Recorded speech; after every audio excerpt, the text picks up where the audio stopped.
Hey folks, Randy here. Now in a video that I posted previously detailing my thoughts on the Echo DSRM 2600 56 volt trimmer, I hinted that not all Echo products are my favorite.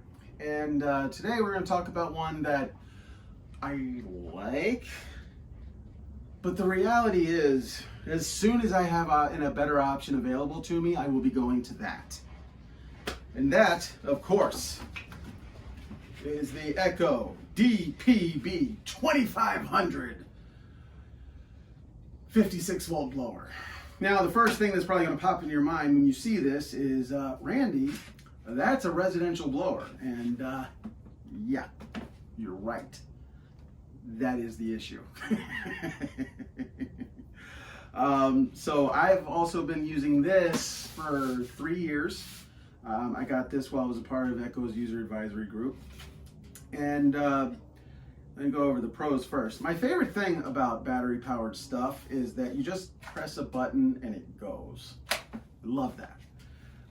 It just makes life so much easier, you know, and also makes you more efficient, you know. Normally startup is prime, switch, pull, pull, pull, switch, pull. All right, warm up, let's go. Well, with battery powered, it's just pick it up and that's all you gotta do. And it's very convenient. So I love this for that. And I also love that this thing really doesn't require a lot of power. For blowing off leaf, like grass clippings, generally 5 amp hours will get you through a day. So one battery. That being said, I don't like using a 5 amp hour battery on this. My preference is to use a 2.5 amp hour battery because you're carrying it and you want to be able to quickly blow, you know, go from side to side. So the 5 amp hour battery to me just makes it a little too heavy. So it gets the job done. It's not a strong blower by any stretch of the imagination. Echo's got numbers posted for how powerful this thing is, and I don't mean this to be combative, but don't believe those numbers. I mean, well, you can, but those numbers are only if you're using this button, the turbo button. And if you're not using turbo, there's a significant difference. And I don't use the turbo, so I do run into some issues there. I can say, as you know, this is not a commercial blower, and so it shows its wear. As you can see, I mean, the handle is gone, and the trigger kind of struggles, which I'll demonstrate. Much like the trimmer that I reviewed has been used probably about 4,000 times.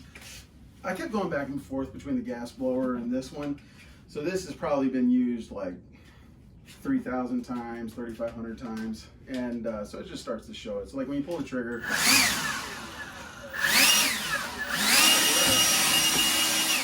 it's not showing it now, but sometimes when you pull the trigger, it doesn't want to go. Now it's all dusty in here. But this will get the job done, but it's, especially if it's wet, thing's going to frustrate you. It also, a thing that drives me nuts, it makes me look like an idiot a lot of times, is I don't know why. I'm sure there's a good reason, maybe it's for storage, but the tube comes off very easy. It's like I actually got a button and it just comes off. And what's happened to me many times is I've been blowing